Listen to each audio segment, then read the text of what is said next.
Our tour continues to our most famous and nationally known site, Whiskey Point.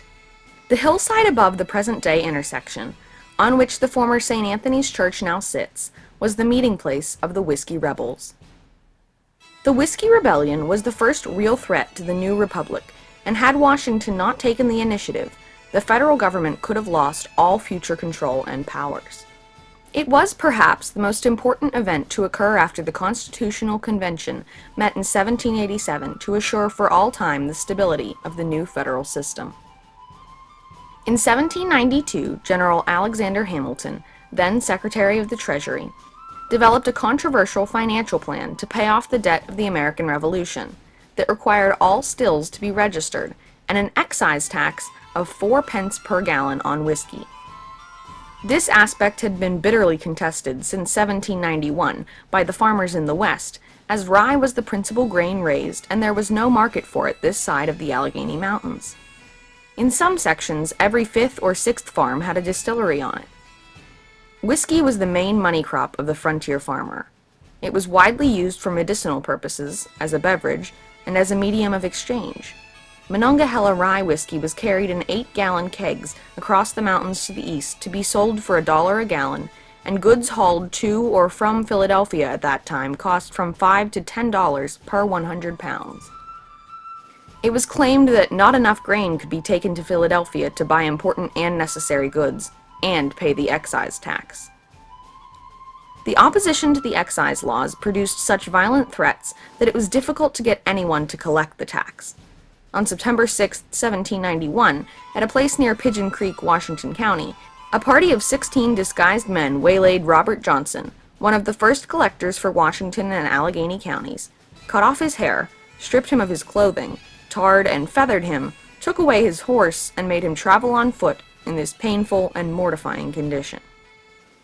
These episodes continued over the next few years, and in 1794, farmers in western Pennsylvania, led by members of the Democratic Society, rose up in opposition to Hamilton's fiscal policies and continued to attack government officials, resulting in rioting and bloodshed.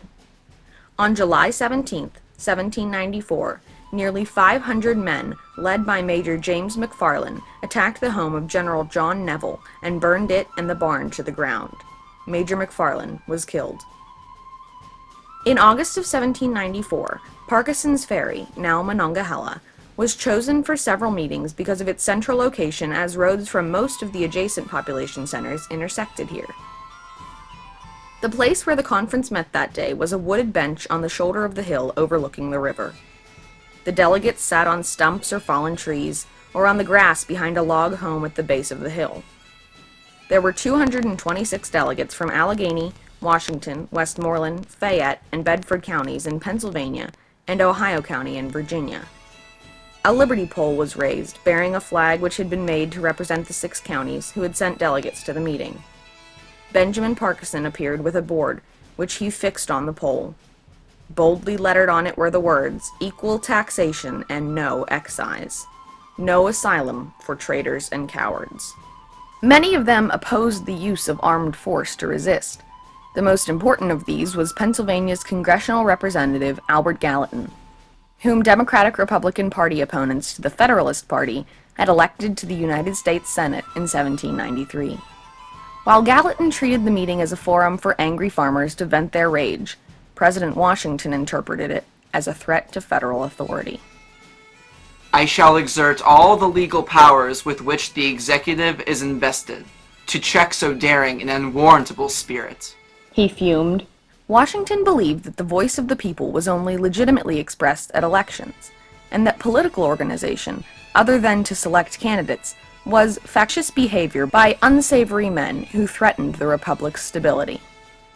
The president sent 3 commissioners to Parkinson's Ferry to negotiate peace.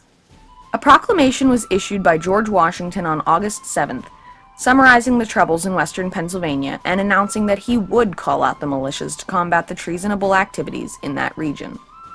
The reading of this proclamation at the Parkinson Ferry meeting had a bad effect on the men, and they became very angry.